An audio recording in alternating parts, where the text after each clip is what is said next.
નમસ્તે મિત્રો, આજે આપણે બનાવીશું દૂધીનો હાંડવો અને કાકડીનો હાંડવોને ભૂલાવી દે તેવો નવો ખૂબ જ સ્વાદિષ્ટ લસણિયા બટેટાનો હાંડવો.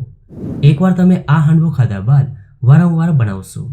તો વિડીયો ગમે તો લાઈક કરજો અને ચેનલને સબસ્ક્રાઈબ કરવાનું ભૂલતા નહીં. તો ચાલો હવે બનાવીએ.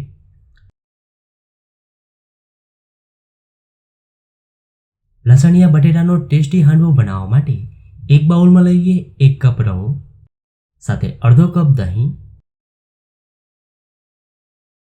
અને અડધો કપ પાણી ઉમેરી બરાબર મિક્સ કરી દઈએ. જો તમારી પાસે રવો નથી તો તમે સૂજી પણ લઈ શકો છો.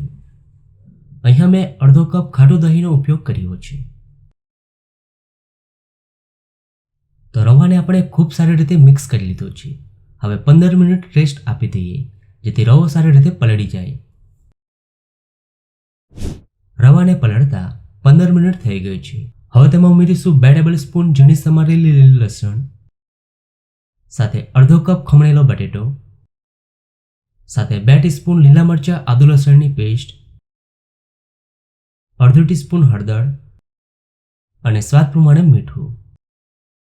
હવે બધી જ સામગ્રીઓને એકદમ સારી રીતે મિક્સ કરી દઈએ.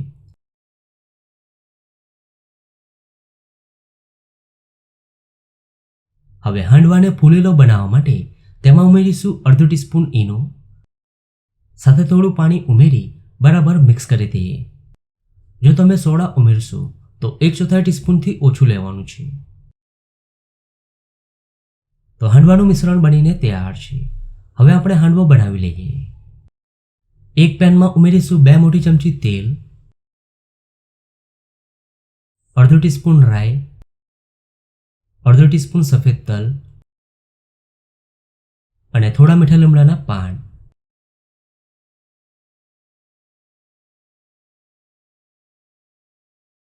હવે ઉપરથી બેટર ઉમેરી દઈએ અને સરખી રીતે ફેલાવી દઈએ. હવે બંને સાઈડ સારી રીતે કૂક કરી લઈએ. તો ઉપરની લેયર ડ્રાય થઈ ગઈ છે.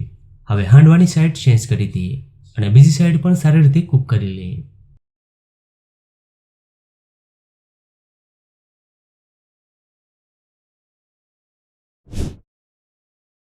તો તૈયાર છે એકદમ ગરમા ગરમ નવો ટેસ્ટી લસણિયા બટેટાનો હાંડવો. જો તમે પણ આ રીતે બટેટાનો હાંડવો બનાવશો તો ઘરમાં બધાને બહુ જ ભાવશે.